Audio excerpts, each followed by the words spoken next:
Welcome to Donmar TV News Channel. Alam mo, itong issue sa Pilipinas, talagang grabe ho.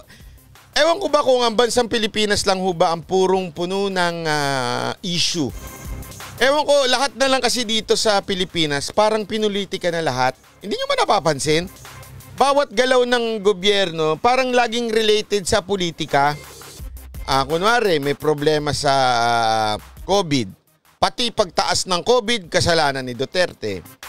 Pati yung ang tagal ng vaccine, kasalanan ni Duterte. Dumating yung vaccine, kasalanan naman ni Duterte. Ang tagal magbigay ng LGU, kasalanan na naman ni Duterte. Duterte. Tapos 'di ba, ito pa, tingnan nyo. Pag wala na silang magawa ng issue, kunwari walang nagtahimik si Pangulong Duterte, 'di ba? Tahimik lang siya, walang nagsasalita. Ang gagawin nila, maghuhukay sila, bubuhay sila ng mga issue para gawing issue lang. Halimbawa, yung China na yan. Ang tagal-tagal na yan. Isipin nyo, ang tagal-tagal na issue na yan. Pero nung pag walang issue, lagi nila ibabalik yan, China. Ipupusta ko sa inyo, Pag wala na yung issue ng China, alam mo kasunod, war on drugs. Hindi talaga titigil.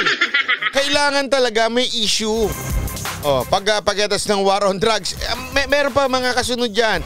So, segue naman. Pogo. Kahit wala ng pogo pa rin. Diba?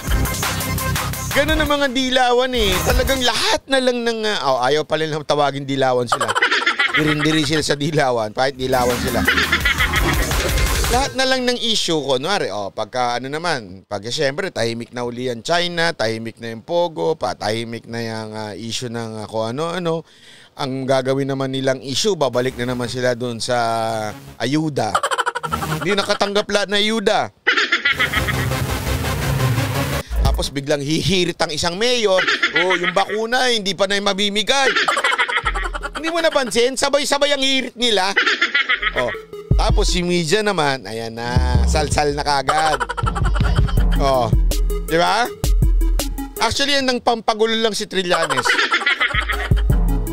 Promise, si Trillanes lang talaga ng gulo. Kasi iba na yung usapan nila. Usapan nila China, tapos yung bakuna. Yun muna yung kwento natin. Biglang out of nowhere lang si Trillanes pumasok. Parang wala siya kumpas. Mamaya pag-uusapan natin yan si Trillanes. Pero ito muna pag-usapan natin 120,000 vaccinations kada araw ang tina-target ng gobyerno. Ang babantayan ngayon ay kung ano ang ibibilis ng rollout, lalo pat sunod-sunod ngang nagdatingan ang iba't ibang brand. Ito, ang propaganda nila ngayon, pansinin nyo lang ang propaganda nila ngayon, mabagal ang bakuna. Okay? Sa totoo lang, yan ang lagi nila sinasabi, mabagal ang pagbabakuna. Paulit-ulit nila sinasabi, mabagal ang pagbabakuna. Paulit yan. Kahit naman, mabilis. Pero, basta lang ulit-ulitin nila yan, sasaksak sa kukote ng tao, mabagal ang pagbabakuna. Sabi ko nga sandali, mabagal ba talaga? Ako, open naman ako. Kung talaga mabagal, sarap banatan si Duque, di ba? Kaya lang, mabagal ba talaga? I did a little research. Kung po ko lang, little. Nagpaliwanag naman ang vaccine czar na si Carlito Galvez kung saan bumabagal ang bakunahan. Nakatutok si Ian Chu. Isa si Lola Aurelia Roldan sa 702 na binakunahan ng Pfizer vaccine sa Taguig kanina. Hindi naman daw namili ng bakuna si Lola, pero ramdam ang saya niya sa tinanggap na bakuna. Kung ano ang meron, yun talaga na. Nakaalalay kay Lola Aurelia ang nakababatang kapatid na si Lola Andrea na una nang nagpabakuna higit 2 linggo na ang nakakaraan gamit ang CoronaVac ng Sinovac. Pfizer sana, kaya lang nauna na yun Si Mang Willie naman, kahit anong bakuna raw, pwede sa kanya. Natuwa ako dahil medyo sabi nila maganda daw yung Pfizer.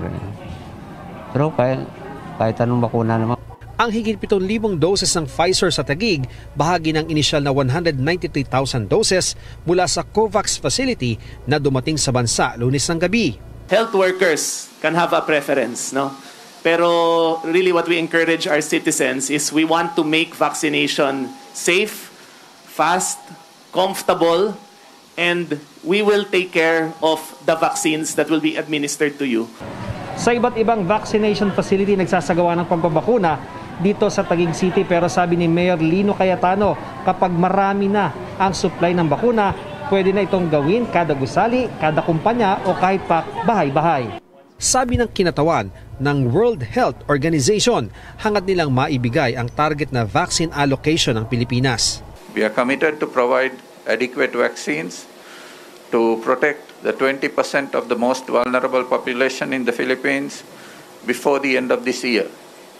So we are looking potentially at 44 million doses of vaccines coming through the COVAX facility.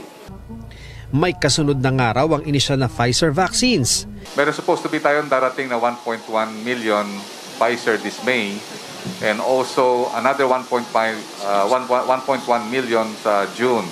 But we were informed yesterday and we were asked kung kaya naming i-handle yung 2.2 million. And we said, yes, definitely we can handle that. 50% ng susunod na shipment ng Pfizer ilalaan sa NCR, ang sentro ng COVID-19 sa bansa. Ang nalalabing bakuna ilalaan sa 6 na plus province, Cebu at Davao, kung saan mataas din ang kaso ng COVID.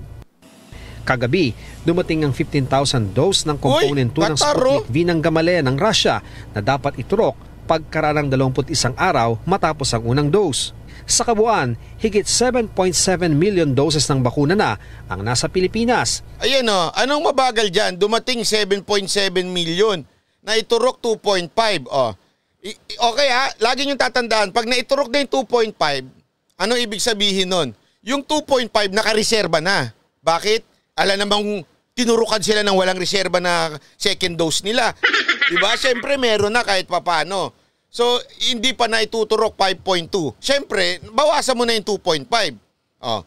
Ilan na lang ang hindi na ituturok. Siyempre, hindi mo pa pwedeng mapagsabay-sabayan. Depende yan sa mga lugar. Okay? Hindi naman natin sinasabing merong hindi mga palpak. Merong isang palpak na city na medyo pumalpak sila, ang bagal.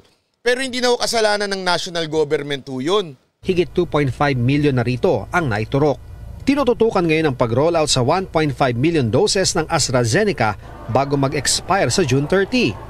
Pagtitiyak ni Galvez, matatapos nila ito sa June 15. Ang 500,000 doses naman ng AstraZeneca sa July 31 ang expiration, kaya kailangan ding maiturok bago mapaso.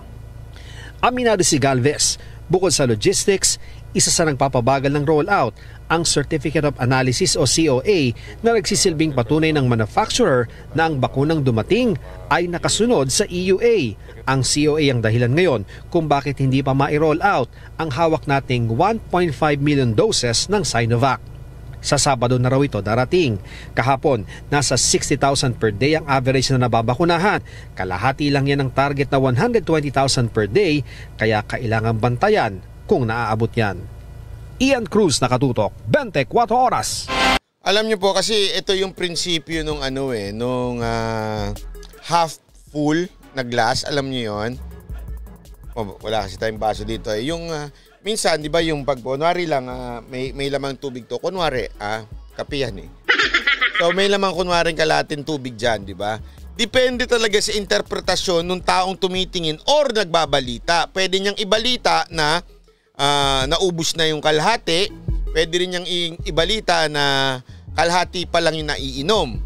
O kaya naman kalahati na yung nainom. Depende nga talaga sa pagbabalita eh. Tulad niyan, halimbawa, 67,000 na daw yung ang goal daw is 100 plus. I mean, kung remember, kakarating lang nito mga bakuna na ito.